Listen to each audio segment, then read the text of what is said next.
Al asambleísta, ¿cómo está? Muy buenas tardes, le saluda Lucía Clavijo. Buenas tardes, qué gusto saludarle.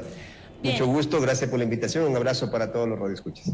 Bien, vicepresidente, yo quería consultarle a puertas de que ya inicie este proceso en el Pleno de la Asamblea Nacional, ¿cuál es su expectativa y más que nada cuál va a ser su voto? Porque desde la bancada de Pachacutic Orgánica han dicho que no van a apoyar la censura y destitución, y desde los rebeldes hay en cambio posturas divididas. ¿Cuál será la suya, vicepresidente?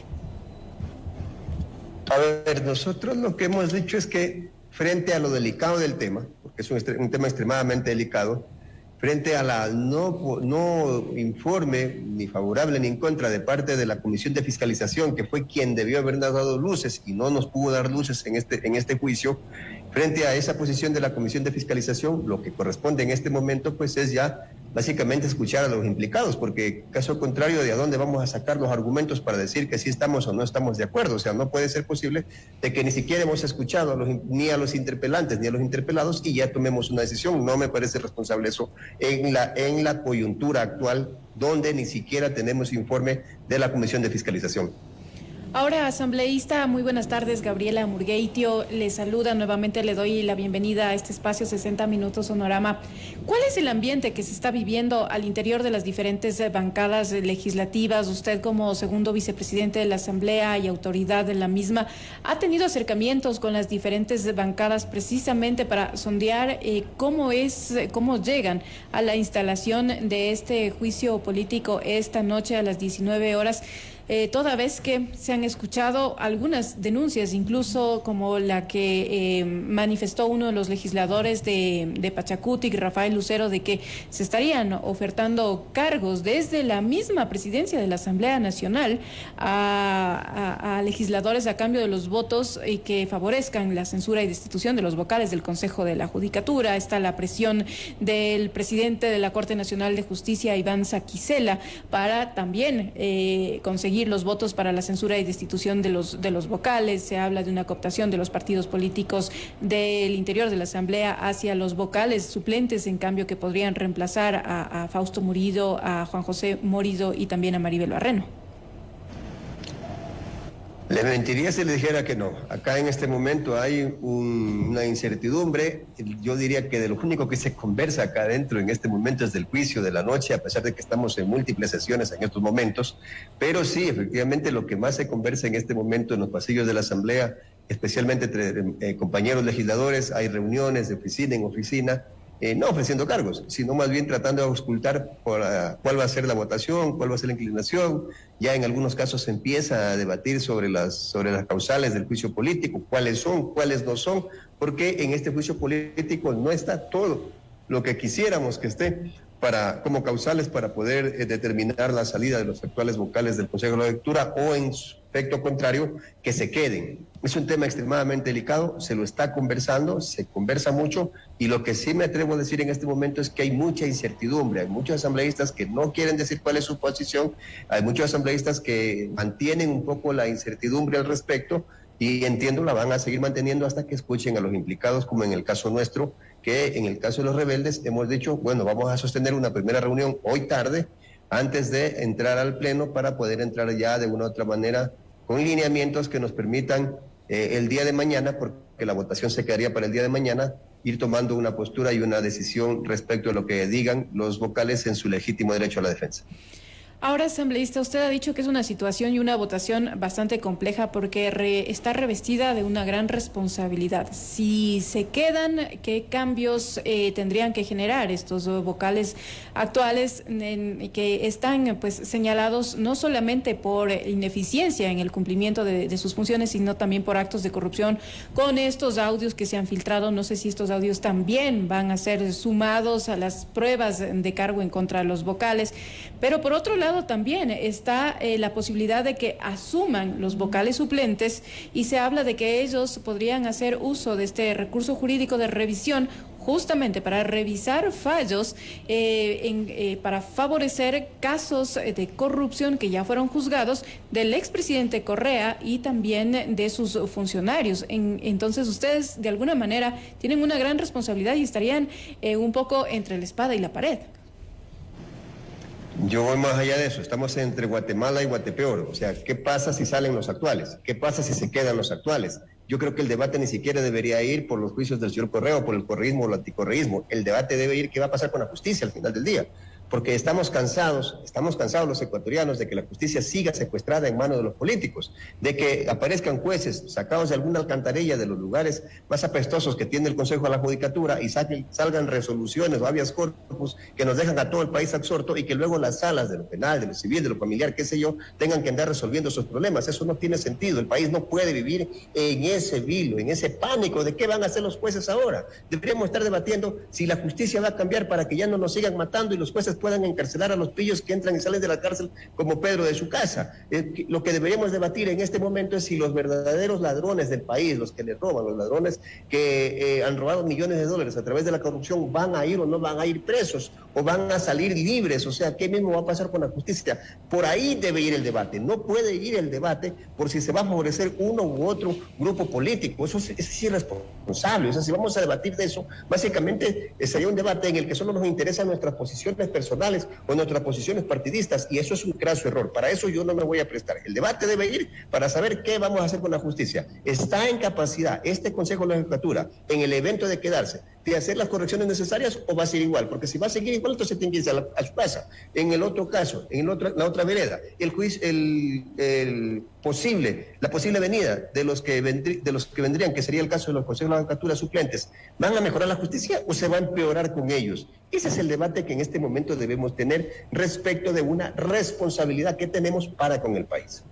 Bien, asambleísta, ahora ya hablábamos de los audios, por ejemplo. Si bien estos no son parte de las causales por el enjuiciamiento político a los miembros de la Judicatura y a su expresidenta, algunos asambleístas, especialmente de la bancada de UNES y del Partido Social Cristiano, han dicho que son un gran peso para votar a favor de su censura y destitución. ¿Cuál es su posición al respecto? Porque estos audios son bastante controvertidos y de hecho hay uno en el que aparentemente se le escucha a Juan José Morillo asegurar que ya tienen los votos de Pachacutic para votar en contra de su destitución. ¿Qué responder ante eso, asambleísta? Mire, esos audios dejaron al desnudo lo podrido que está este Consejo de la Judicatura, lo putrefacto que encontramos a los actuales miembros del Consejo de la Judicatura, porque ni siquiera le han llamado la atención al señor Morillo. Ya no podemos seguir presumiendo, no lamentamos al país, al menos no podemos nosotros, los políticos, pretender decir que esa no es la voz de Juan José Morillo. Y al menos Juan José Morillo no ha salido a decir esta no es mi voz. Sencillamente se ha ocultado, ha dicho cualquier otra cosa menos que esa no es su voz. Por último, todos sabemos, y nosotros desde acá no vamos a negarnos a la realidad. Es la voz de Juan José Morillo, sin embargo, eso no es parte del juicio político y eso es lo que lamentamos mucho. Yo personalmente planteé una reforma para que se permita en un juicio político incorporar prueba nueva que a veces no la conocemos al momento que planteamos los juicios y que, como me pasó en mi caso, porque a mí me pasó en carne propia, a pesar de que aparecieron nuevas denuncias contra la superintendente de bancos, cuando yo la enjuicié políticamente, cuando la traje hasta la asamblea, ¿sí? No me permitieron ingresar prueba nueva, pues, y lamentablemente muchos otros casos se quedaron fuera. Afortunadamente pude conseguir los votos y se pudo destituirla. Eso es lo que nos está pasando ahora. Esta prueba nueva que aparece en el camino no se la puede incorporar y por lo tanto la decisión que nos corresponde tomar es sobre lo que existe, sobre básicamente una evaluación que han hecho unos jueces. Nos dejan como un poco mutilados o bloqueados para poder tomar una decisión. Pero hay que decirlo, eso es vergonzoso. Este Consejo de la Judicatura es un Consejo de la Judicatura de la vergüenza. Y por eso les decía hace un momento, estamos entre Guatemala y Guatepeor. ¿Por qué? Porque el Consejo de la Judicatura que vendría proviene de la misma fuente, del mismo vientre, la misma placenta, es decir, fueron procreados en el mismo momento, yo diría hasta con las mismas intenciones. Son hermanos de sangre, de carne, de hueso. O sea, definitivamente vamos a cambiar la justicia si se van. Porque si se van a ir y la justicia va a cambiar para bien, no de grupos partidistas, sino para bien del país, de los ciudadanos que los matan a diarios, de las familias que en este momento se quedan sin un padre, sin un hijo, ¿ya? De aquellos que ven cómo se llevan los pillos la plata por millones de dólares de la corrupción y no los tocan. ¿Vamos a cambiar eso en realidad si se van estos? ¿Están dispuestos los que vienen a cambiar eso? Sobre eso debe ser el debate y al menos nosotros sobre eso estamos tratando de tomar una decisión en este momento. Asambleísta, pero entonces usted coincidiría con la postura de su coidearia Mireya Pazmiño, en el que ella dice, bueno, más bien Mario Ruiz, perdón, en el que menciona que él podría incluso iniciar un juicio político, otro juicio político, ya tomando en cuenta estos audios que se han filtrado. pero ¿sería necesario iniciar otro juicio político? Porque iniciarlo si es que tomará esto algunos meses y no más bien tomar, por ejemplo, la postura de las bancadas de oposición, en cambio, y votar también por su censura y destitución, incluyendo estos audios. No podríamos votar por la censura de institución incluyendo los audios porque no son parte del juicio. Es decir, cuando se presentan las pruebas, no pueden presentar esto, lamentablemente. Me gustaría que se pudieran. Si los presentan, obviamente no pueden ser válidos porque la ley orgánica y la función legislativa no permite ingresar a esta prueba una vez que se ha evacuado ya el proceso. Recordemos que todo esto tuvo su oportunidad en la Comisión de Fiscalización. No es que esto es nuevo, no es que recién hoy vamos a enjuiciarlos, no, esto ya viene en proceso de sustanciación en la Comisión de Fiscalización, en la que tuvieron todo el derecho de poner sus pruebas de cargo, de descargo, de ser interpelados, de ellos defenderse, pero lamentablemente este trabajo le quedó grande a la Comisión de Fiscalización. Cuando creíamos que de ahí íbamos a tener luces para poder tomar una decisión en el Pleno y no que se nos torne tan complejo como se nos ha tornado ahora, resulta que ahí se lavaron las manos y dijeron, ¿sabe qué? Aquí no los encontramos ni culpables ni inocentes. Tengan ustedes como Pleno y vean qué hacen. Es decir, eso es lo que nos pasa en este momento. Frente a ello, nos toca, repito, tomar decisiones, y yo diría, no solamente jurídicas, sino políticas. Pero vamos a ver qué pasa en las próximas horas. Doctor Pereira, finalmente los votos serán los que decidirán, hay juristas que fueron parte de esta comisión evaluadora a los jueces de la Corte Nacional de Justicia de 2019 y esos aseguran que el fallo de la Corte Constitucional con respecto a la inconstitucionalidad precisamente de ese proceso de evaluación solamente estaría en la temporalidad, pero de ahí en el fondo estos jueces sí debían ser evaluados y muchos de ellos incluso no podían contestar preguntas ni siquiera de estudiantes de primero, segundo o tercer año de universidad, y esos jueces eran los que estaban tomando decisiones fundamentales en el ámbito de la justicia, doctor. ¿Existe realmente las causales o van a ser finalmente los votos los que van a decidir y se va a convertir más que en una decisión técnica, en una decisión política basada en la jerarquía de los votos? Ese es el debate. Ese es el debate, porque déjeme decirle una cosa, de estos jueces, de lo que conocemos, y no es cierto porque los documentos son públicos, ¿sí? No sacaron ni siquiera 7 sobre 10, ni siquiera 7 sobre 10, y algunos que alcanzaron el 7 lo alcanzaron con acciones de revisión o acciones constitucionales, es decir, acciones de recalificación, para ponerlo en mejor palabras. Esos son los jueces que fueron evaluados y que fueron sacados de la Corte, ¿sí? Y que hoy pretenden volver, ojo, porque el debate va por este lado. Si nosotros decidimos censurar a los vocales, ¿sí? En este momento, a los que se los acusa de que esa evaluación fue inconstitucional y que coincido con algunos juristas de que no es inconstitucional, al menos no por el fondo, la Corte Constitucional se queja es de la temporalidad, nada más, pero nunca criticó la forma en que fueron evaluados, nunca la Corte Constitucional se pronunció respecto de las notas que obtuvieron, de eso la Corte prácticamente dijo que estaba bien. La Corte simplemente le preocupa es el tiempo en el que se hizo, nada más, ni siquiera cuestionó todo el procedimiento que se elaboró para poder tomar la prueba. Ni siquiera eso. La Corte todo eso le da visto bueno, le da ok. Es decir, básicamente solo sería la temporalidad. ¿Sabe? Aquí lo que pasaría si nosotros lo censuramos. Resulta que estos jueces, estos malos jueces que fueron, que no pudieron sacar la nota, ¿sí? Que usted muy bien lo ha dicho, que incluso habían preguntas que ni siquiera tan básicas que no las pudieron contestar, pues tendrían en la decisión de la Asamblea la base para regresar. Ese es el debate. Sí, y sobre este tema, ayer conversábamos con el presidente de la Judicatura, Fausto Murillo, asambleísta, y él mencionaba que de hecho este juicio político es nada más como una cortina para, desde el correísmo y el Partido Social Cristiano, tomarse la justicia y revertir algunas de las sentencias que ya han sido dictadas en contra de sus máximos líderes políticos. Yo le consulto a usted como abogado, ¿esto es posible? ¿Sí es posible revisar esas sentencias? ¿Revertirlas? Yo le contestaría el conejo hablando de orejas por no nombrar a otro animal y por respeto a la audiencia, ¿no? Porque resulta que el actual Corte de la Justicia, el actual Consejo de la Judicatura está secuestrado por el presidente de la República y obedecen a lo que dicen de Carondelet, pues, o sea, tampoco es que me van a decir que nosotros somos los buenos y los de allá son los malos y quieren llevarse la justicia para sus manos.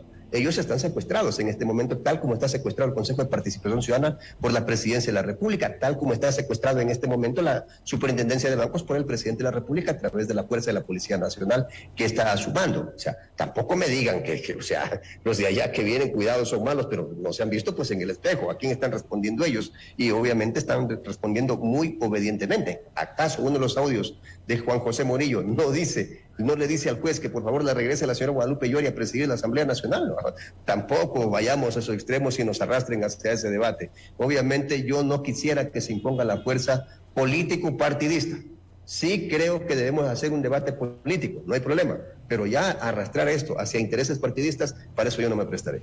Doctor, finalmente, ¿qué se espera para esta noche? ¿Se instala la sesión y van a debatir toda la noche para finalmente votar mañana? ¿O cómo va a ser el procedimiento para este juicio político? Sí, porque el presidente Saquicela había mencionado que podría tomar incluso 2 días del proceso. ¿Esto tomará así? O sea, ¿demorará tanto? ¿O se espera que esta misma semana se pueda ya conocer la decisión del Pleno? En realidad se está pensando, ayer conversamos con el presidente Saquicela y estamos pensando que esto podría demorar 2 días. Podría, es decir, hoy noche no se terminaría. Hoy noche se tiene previsto, más o menos de lo que hemos conversado ya a nivel de CAL, es de que comparezcan los 2 interpelantes. Cada uno tiene 1 hora, es decir, ahí estamos hablando ya de 2 horas. Luego que comparezca 1 o 2, quizás 1, dependiendo del tiempo que haga uso de los interpelados, porque cada interpelado tiene el tiempo de 3 horas. Es decir, si comparecen 2 serían 6, más 2 que ya consumieron los interpelantes, estamos hablando de 8 horas, yo creo que no nos alcanzaría la noche. Entonces, si es que consume las 3 horas, solo sería un interpelado y el resto pasarían para el día jueves, para el día de mañana, cuando terminarían todos, que calculamos terminen ya de hacer sus alegatos de defensa tipo mediodía, y luego de eso hay una réplica de los interpelantes. Y solo luego de eso viene el debate, es decir, prácticamente nos queda la tarde y la noche para debatir. Ahora, si el debate se torna intenso, esto se podría incluso tranquilamente pasar hasta el día viernes. O sea, yo aquí lo digo públicamente, no tengo ningún apuro. Si esto tiene que llegar al viernes, no hay ningún problema. Lo importante es que nos escuchemos todos. Lo importante es que no se le cuarte la palabra a nadie. Lo importante es que no se impongan criterios antojadizos. Debatamos públicamente todo el día, toda la noche, lo que quieran, pero que el país sepa en base a qué se toma la decisión que al final del día será tomada con los votos que salgan de la Asamblea Nacional. Perfecto, vicepresidente, y le agradecemos muchísimo entonces por su tiempo. Conversó con nosotros el segundo vicepresidente de la Asamblea, Darwin Pereira, sobre el juicio político que se llevará a cabo esta noche en la Asamblea Nacional.